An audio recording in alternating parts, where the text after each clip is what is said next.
Potato കാരക്കറി hotel style എങ്ങനെ തയ്യാറാക്കുന്നതെന്ന് നോക്കാം. അത് ഉരുളക്കിഴങ്ങ് ഇച്ചിരി വലിയ കഷ്ണങ്ങളായിട്ട് അരിഞ്ഞ് നന്നായിട്ട് വേവിച്ചെടുക്കുക.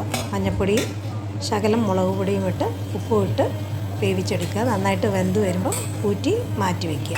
ഇനി എണ്ണയും നെയ്യും കൂടെ ചേർത്ത് ചൂടാക്കി അതിലേക്ക് കടുക്, ജീരകം,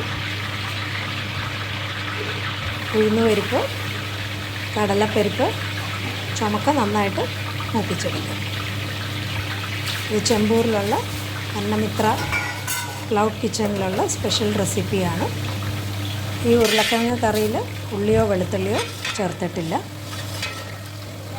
താളിപ്പ് നന്നായിട്ട് മൂത്ത് വരുമ്പം അതിലേക്ക് ചുമന്ന മുളകും കൂടെ ചേർത്ത് മൂപ്പിച്ചെടുക്കുക. ഇതിലേക്ക് എരിവിനാവശ്യമുള്ള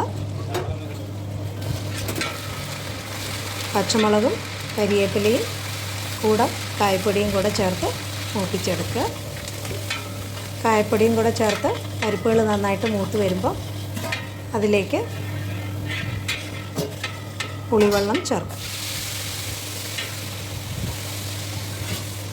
ആവശ്യത്തിനുള്ള പുളിവെള്ളം ചേർത്ത് അതിലേക്ക് കൂടെ പൊടികളും കൂടെ ചേർക്കാം. മഞ്ഞൾപ്പൊടി, മുളക് പൊടി. തീ കുറച്ച് വെച്ചിട്ട് വേണം പൊടികൾ ചേർക്കാനായിട്ട്. പൊടികൾ കരിഞ്ഞു പോകരുത്.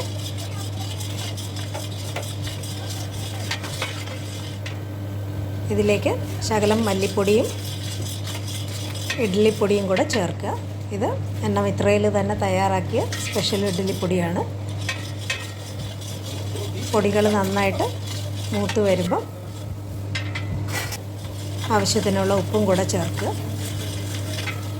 നമ്മൾ വേവിക്കുമ്പം ശകലം ഉപ്പ് ചേർത്തിട്ടുണ്ട്. ഉപ്പ് ആവശ്യത്തിനനുസരിച്ച് അഡ്ജസ്റ്റ് ചെയ്ത് ചേർക്കുക. ഇതിലേക്ക് ഊറ്റി വെച്ചിരിക്കുന്ന ഉരുളക്കിഴങ്ങ് കഷ്ണങ്ങളും കൂടെ ചേർത്ത് നന്നായിട്ട് മിക്സ് ചെയ്ത് യോജിപ്പിച്ച് എടുക്കുക. നന്നായിട്ട് മിക്സ് ചെയ്യുമ്പം ഏകദേശം നന്നായിട്ട് കുഴഞ്ഞ് ഇതുപോലെ നല്ല കുഴഞ്ഞ പരുവത്തിൽ കിട്ടും.